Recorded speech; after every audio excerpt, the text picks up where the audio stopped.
جب اکبر نے دین الہی نکالا تو حضرت مجدد الفسانی علیہ رحمہ اس کے مقابلے میں آیا. آپ جانتے ہیں وہ تاریخ. تو اس نے کہا تھا کہ السلام علیکم یہ مسلمانوں کا شعار ہے. تو ایک نیا لفظ لے کر آتے ہیں. جب بھی کوئی کسی کو ملے تو اس کو کہے اللہ اکبر, وہ بھی جواب میں کہے اللہ اکبر. یہ اپنی طرف سے وہ نئی چیز لے کر آئے. لیکن اسلام نے السلام علیکم کیوں رکھا ہے؟ تو اس کا ایک فلسفہ ہے. اور وہ کیا کہ جب کوئی مسلمان کسی دوسرے مسلمان کو ملے تو وہ کہے السلام علیکم. اس کا مطلب ہے تیرے اوپر سلامتی ہو. تو گویا وہ ضمانت دے رہا ہے کہ میرے بھائی تیری جان, تیرا مال, تیری آبرو, تیری عزت میری طرف سے محفوظ ہے. میں تجھے ضمانت دیتا ہوں سلام کی. اور وہ آگے سے کیا کہتا ہے وعلیکم السلام. اچھا تو اگر مجھے ضمانت دیتا ہے تو تو میری طرف سے بے فکر ہو جا. تیری آبرو میری آبرو ہے, تیری عزت میری عزت ہے, تیرا مال میرا مال ہے, اس لیے میری طرف سے تجھے کوئی فکر نہیں ہوگی. اب ایک دوسرے سے انہیں خطرہ نہیں ہونا چاہیے, ایک دوسرے کو ضمانت دے چکے ہیں, عہد کر چکے ہیں. اور اگر ہم سلام بھی لیں اور گڑے بھی کاٹ دیں تو ہم نے سلام لیا ہی نہیں, ہم نے منافقت کی تھی. حضور نے افشوا السلام, تو میں سلام کو پھیلاؤ, یعنی سلام کو پھیلاؤ گے تو امن پھیلے گا. سلام سلامتی سے, یہ آپ امن دیتے ہیں. ہارون الرشید کے زمانے میں ایک شخص کو سزائے موت کا حکم ہو گیا. تو اس قیدی سے پوچھا سزائے موت سے قبل تیرا آخری حق.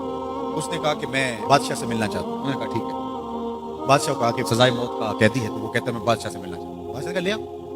تو دربار لگا تھا تو وہ قیدی زنجیروں میں جکڑا ہوا لایا گیا. اس نے کہا السلام علیکم. بادشاہ نے کہا وعلیکم السلام. آخری خواہش پوری ہوگی, جلاد لے جانے لگے, قتل کرنے لگا. تو مجھے قتل نہیں کر سکتے. کہا کیوں؟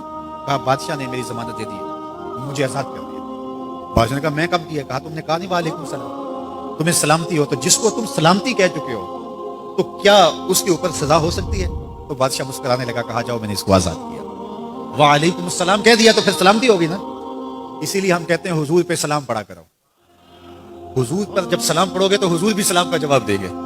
وہ کسی شاعر نے کہا تھا, وہ شعر پتہ نہیں وزن میں ہے کہ نہیں, لیکن شعر مجھے بڑا اچھا لگتا ہے کہ درود پڑھنے سے ثواب ملتا ہے, سلام پڑھنے سے جواب ملتا ہے. درود پڑھنے سے ثواب ملتا ہے, سلام پڑھنے سے جواب ملتا ہے. تو ہمارے جو لفظ ہیں ان لفظوں کے پیچھے ایک فلسفہ ہوتا ہے. تو فرمایا المسلم من سلم المسلمون من لسانه ويده. اور یہ ہم نے اپنے اولاد کو بچپن سے سکھانا ہے. اگر ہم نے ان کو اعلیٰ ڈگریاں بھی کروا دی, ان کو اعلیٰ تعلیم یافتہ بھی کروا دیا دنیاوی اعتبار سے, لیکن یہ بنیادی سبق حضور کا نہ پڑھایا, تو پھر وہ اس تعلیم کے باوسط بھی آپ کو آپس میں الجھتے ہوئے دکھائی دیں گے. اعلیٰ ڈگریوں کے باوجود بھی آپ ایک دوسرے کا گریبان ان کو نوچتا ہوا آپ دیکھیں گے, اس لیے کہ انہوں نے اسلام کا یہ بنیادی سبق تو ماں کی گود سے پڑھا ہی نہیں ہے. یہ پڑھانا ہے کہ مسلمان وہ ہوتا ہے جس کے ہاتھ سے, جس کی زبان سے دوسرا مسلمان محفوظ ہے.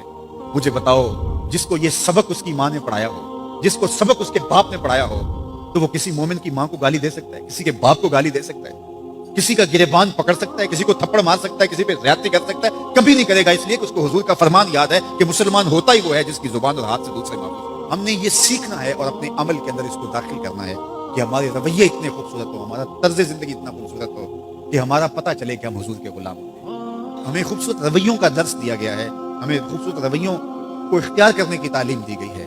تو ہم اپنے آپ کو دیکھیں اور ہم اپنے دل کو صاف کریں, اپنی زبان کو صاف کریں, اپنی آنکھوں کو پاکیزہ بنائیں, اپنی سوچوں کو عفت دیں, اور دیکھیں کہ ہم کھڑے کہاں ہیں. جس کے 2 دن برابر ہیں, آج کا اور کل کا, تو وہ خرابی پہ ہے. سرخرو وہ ہے کہ جس کے دونوں دنوں کے اندر واضح فرق ہو, ہر لمحہ اس کا بہتری کی طرف چلا جا رہا ہو, تو وہ ترقی کی طرف ہے, ورنہ وہ تنزل کا شکار ہو رہا ہے.